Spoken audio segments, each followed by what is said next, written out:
Next, you're going to use the permanent ink pen. In this case, I'm using my Sakura Micron 0.5 tip fine tip ink pen to outline the design onto the t-shirt.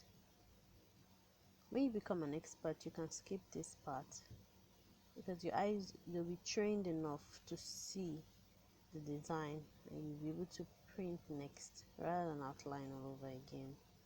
But for your benefit, I am outlining the design so you can see it clearly.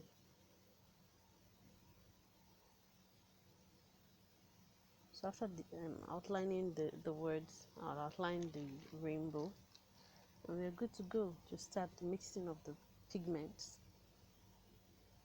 then start the application or the printing process for our beautiful t-shirt, which will be a precursor for many beautiful t-shirts, designs, pillowcases and tote bags. The list is endless. There's so many beautiful designs you can make without depending on electricity, without being exposed to harsh chemicals.